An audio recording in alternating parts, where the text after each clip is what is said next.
నీ మూర్ఖత్వం నన్ను శాశ్వతంగా దూరం చేసిన రోజున ఆ తాళికి ఏ విలువ లేదు.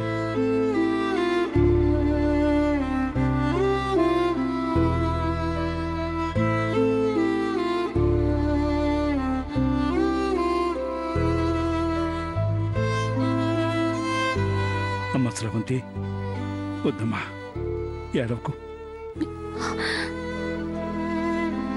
అసలు నీ కన్నీళ్ళకి మన కష్టాలకి నువ్వు ఇలా భర్త నుండి దూరమై మాటలు పట్టడానికి కారణం ఆ దేవేనమ్మా. ఏ ముహూర్తాన నా కూతురి నా రాక్షసుకి ఇచ్చి పెళ్లి చేశానో వాడి పీడ మాకు మాత్రమే కాదు, మీకు కూడా అంటుకుంది.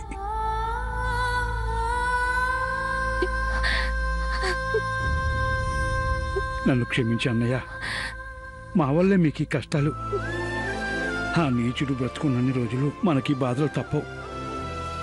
వారిని బతికించాలని రామ్ విశ్వప్రయత్నం చేస్తున్నాడు. ఏదో ఒకటి చేసి బతికిస్తాడే అనిపిస్తుంది. చావాల్సిన వాడు లేచి వచ్చి ఎలాగూ నాకు నా కూతురికి నరకం చూపిస్తాడు. ఇన్ని రోజులు మా వల్ల మీరు పడిన బాధలు చాలు. మేము దూరంగా ఉంటే కనీసం మీరైనా సంతోషంగా ఉండొచ్చు. ఏంట్రా తమ్ముడు, నీ కుటుంబం వేరు నా కుటుంబం వేరు అని ఎందుకు అనుకుంటున్నావు? మీరు కష్టాల్లో ఉంటే మేం దూరంగా ఉండి ఎలా సంతోషంగా ఉంటాం? బంధం అంటే కష్టాల్లో తోడుండటమే గాని దూరంగా ఉండటం కాదురా. నిజమే కావచ్చు అన్నయ్య. మీనాక్షి జీవితం ఎలాగూ నాశనం అయిపోయింది. పెళ్ళై పారాన్ని కూడా పూర్తిగా ఆరకముందే స్రవంతి భర్తకి దూరంగా ఉండాల్సి వచ్చింది. నీ అల్లుడు నా అల్లుళ్లాగా చెడ్డవాడు కాదు, చాలా మంచివాడు. ఏదో అపార్థం దొల్లి అలా ప్రవర్తిస్తున్నాడంతే. మేము దూరంగా ఉంటేనైనా స్రవంతి కాపురం చక్కబడుతుంది. అలా అంటారేంటి బాబాయ్? మేం దూరంగా వెళ్ళినంత మాత్రాన అపార్థాలు తొలగిపోతాయా? భర్త భార్యని, భార్య భర్తని నమ్మి కాపురం చెయ్యాలే తప్ప ఎవరో వెళ్ళిపోయారనో, వేరే ఎవరి ప్రేమ గొప్పదనో కాపురాలు సాగవు. అలా మాట్లాడకమ్మా.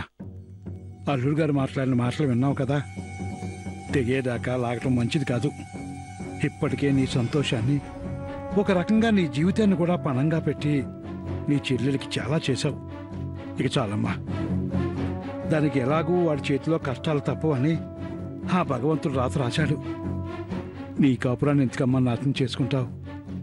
నా మాట విను. అల్లుడి కాళ్ళు పట్టుకుని నేను ప్రాధేయపడతాను. వెళ్ళి హాయిగా భర్తతో కాపురం చేసుకో. నీ చెల్లెల ఆలోచన మానుకో తల్లి. ఎలా మానుకుంటాను బాబాయ్? పిన్ని చితిమంటల మీద ప్రమాణం చేసి జానం తీసుకొచ్చాక ఏ రోజు దాన్ని పరాయి దానిలా చూడలేదు.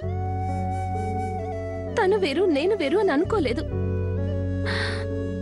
జాను బాధపడితే నా కంట్లోంచి నీళ్లొచ్చాయి. తనకి సంతోషం కలిగితే అంతకంటే ఎక్కువగా నేను సంతోషించాను. నా చెల్లెల కోసం ప్రాణాలు ఇవ్వటానికైనా తీయడానికైనా వెనుకాడలేదు. ఈ రోజు నా కాపురం నాశనం అవుతుందని నా చెల్లెల్ని దూరం చేసుకోలేను. అది సంతోషంగా ఉన్నప్పుడే నా కాపురమైనా సంతోషమైనా